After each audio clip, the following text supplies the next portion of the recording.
Better Call Saul, Breaking ബാഡിൻ്റെ sequel series. ഇതിലിനിയിപ്പോൾ എന്ത് കഥ പറയാനാ? സോൾ ഗുഡ്മാൻ്റെ കഥയോ? എന്തൊക്കെ പറഞ്ഞാലും ബ്രേക്കിംഗ് ബാഡിൻ്റെ ലെവൽ വരില്ല. അതിനിപ്പോൾ സാക്ഷാൽ വിൻസ് ഗില്ലിഗൻ വിചാരിച്ചാലും കഴിയില്ല. ബെറ്റർ കോൾ സോൾ എന്ന സീരീസ് കാണുന്നതിന് മുമ്പ് എൻ്റെ മനസ്സിൽ വന്ന ചിന്തകളാണിവ. എങ്കിലും ആകാംക്ഷ അതുപോലെ തന്നെ ഉണ്ടായിരുന്നതുകൊണ്ട് കാണാൻ തന്നെ തീരുമാനിച്ചു.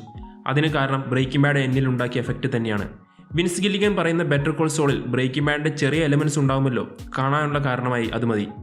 കണ്ടു തുടങ്ങിയപ്പോൾ നിരാശയല്ല ഉണ്ടായത്, മറിച്ച് അത്ഭുതവും ആകാംക്ഷയും. നമുക്കെല്ലാം അറിയാവുന്ന സോൾ ഗുഡ്മാൻ അല്ല ഈ സീരീസിൻ്റെ തുടക്കത്തിലെ സോൾ. പണ്ട് അയാൾ ജിമ്മി എന്ന് വിളിക്കപ്പെടുന്ന ജെയിംസ് മിഗിയിലായിരുന്നു.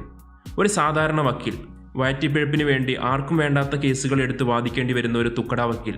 ഒരു നെയിൽ സലൂണിൻ്റെ പിന്നിൽ ഒരു ഇടുങ്ങിയ മുറിയാണ് അയാളുടെ ഓഫീസ്. അങ്ങനെ വിളിക്കാൻ പറ്റില്ലെങ്കിലും ജിമ്മിക്ക് വേണ്ടത് ഒരു വലിയ കേസാണ്. അതിനുള്ള കഴിവ് തനിക്കുണ്ട് എന്ന് ജിമ്മിക്ക് അറിയാം.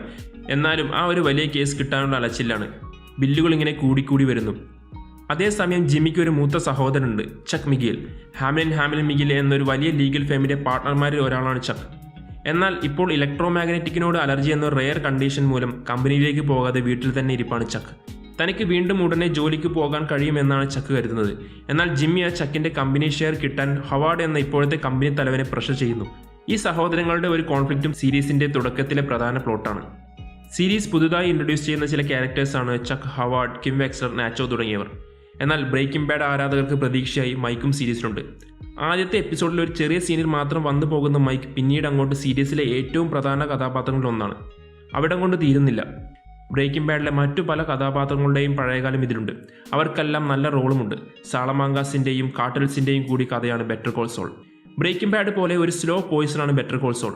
പതിയെ തുടങ്ങി പിന്നീട് നമുക്ക് ഗസ്റ്റ് ചെയ്യാൻ പറ്റാത്ത ലെവലിലേക്ക് ഡെവലപ്പ് ആവുന്ന കഥയാണ് ഇതിൽ വിൻസ് ഗില്ലിഗൻ ഒരുക്കിയിട്ടുള്ളത്.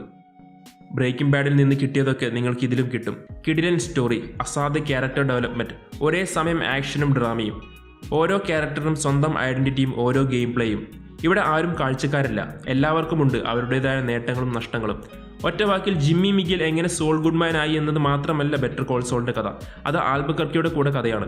വാൾട്ടർ വൈറ്റും ജെസ്സി പിങ്ക്മാനും കൂടി തലകീഴായി മറിക്കുന്നതിന് മുമ്പ് ഇവിടെ കളി തുടങ്ങിയ പല വമ്പന്മാരുടെയും കഥ. സീരീസിൻ്റെ ആദ്യത്തെ മെല്ലെപ്പോക്ക് കണ്ട് നിങ്ങൾ ഒരിക്കലും അത് ഉപേക്ഷിക്കരുത്. അങ്ങനെ ചെയ്താൽ നിങ്ങൾ എന്താണ് മിസ് ചെയ്യാൻ പോകുന്നത് നിങ്ങൾക്കൊരു ഐഡിയയുമില്ല. വിൻസ് ഗില്ലിഗൻ ഒരിക്കൽ കൂടി ഒരു മായാജാലം തീർത്തിരിക്കുന്നു. അദ്ദേഹത്തിൻ്റെ സ്റ്റോറി ടെല്ലിങ്ങിലെ ഒരു പ്രധാന മാജിക്കാണ് ഡോണ്ട് ടെൽ ജസ്റ്റ് ഷോ എന്നത്.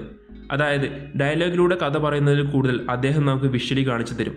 അതെല്ലാം ബ്രേക്കിംഗ് ബാഡിൽ ഫോളോ ചെയ്ത അതേ പാറ്റേൺ ഇതിലുമുണ്ട്. ഒരു ഫ്രെയിം എടുത്താൽ അത് ഏത് സീരീസിലെയാണെന്ന് പോലും പറയാൻ ചിലപ്പോൾ ബുദ്ധിമുട്ടാകും. സെയിം ക്രൂ ആയതുകൊണ്ട് തന്നെ അതേ സിനിമോട്ടോഗ്രഫി സ്റ്റൈൽ, മ്യൂസിക് തുടങ്ങിയ എല്ലാ പ്രൊഡക്ഷൻ വാല്യൂയും ബ്രേക്കിംഗ് ബാഡിനോട് ചേർന്ന് നിൽക്കുന്നു. ബ്രേക്കിംഗ് ബാഡിൻ്റെ സ്പിൻ ഓഫായി വന്ന് സ്വന്തമായി ഐഡൻറ്റിറ്റി നേടി ഇപ്പോൾ ഉള്ളതിൽ ഏറ്റവും മികച്ച സീരീസായി വളർന്നു കഴിഞ്ഞു ബെറ്റർ കോൾ സോൾ. അതുകൊണ്ട് ഇതുവരെ കാണാത്തവർ കണ്ടു തുടങ്ങുക. ബ്രേക്കിംഗ് ബാഡിൻ്റെ സ്പിൻ ഓഫായി അറിയപ്പെടേണ്ട സീരീസ് അല്ലത്, മറിച്ച് വിൻസ് ഗില്ലിഗൻ്റെ അടുത്ത മാസ്റ്റർ പീസ് തന്നെയാണിത്. 5 സീസൺ മുഴുവൻ കണ്ട ആൾ എന്ന ഉറപ്പിൽ ഒരു കാര്യം പറയാം, ബ്രേക്കിംഗ് ബാഡിൻ്റെ വമ്പൻ വിജയം കാരണം തട്ടിക്കൂട്ടിയ ഒരു സീരീസ് അല്ല ബെറ്റർ കോൾ സോൾ. ഇതെല്ലാം വിൻസ് ഗില്ലിഗൻ പണ്ടേ പ്ലാൻ ചെയ്തിരുന്നു എന്ന് സീരീസ് കണ്ടാൽ നിങ്ങൾക്ക് ബോധ്യമാവും. വേൾഡ്സ് ബെസ്റ്റ് സീരീസ് ഇറക്കിയിട്ട് അതിൻ്റെ സ്പിൻ ഓഫ് അതേ ലെവലിൽ തന്നെ ഇറക്കണമെങ്കിൽ അത് ചെയ്യുന്നത് വിൻസ് ഗില്ലിഗൻ ആവണം. ബ്രേക്കിംഗ് ബാഡ് ഇഷ്ടമായെങ്കിൽ ഇത് തീർച്ചയായും കാണുക. 10 എപ്പിസോഡുകൾ വീതം 5 സീസണുകളിലായി 50 എപ്പിസോഡുകളാണ് ഇതുവരെ ടെലികാസ്റ്റ് ചെയ്തിരിക്കുന്നത്. 6ാമത്തെയും അവസാനത്തെയുമായ സീസൺ 2021 ഇറങ്ങും. ബ്രേക്കിംഗ് ബാഡുമായി ഒരു ക്രോസ് ഓവർ ഉണ്ടാവണം എന്നാണ് ആഗ്രഹം. ഫൈനൽ സീസൺ വന്നാൽ അറിയാം ഇത് ബ്രേക്കിംഗ് ബാഡിൻ്റെ താഴെ നിൽക്കുമോ മുകളിൽ നിൽക്കുമോ എന്ന്. എന്തായാലും കട്ടക്ക് നിൽക്കുമെന്ന് ഉറപ്പാണ്.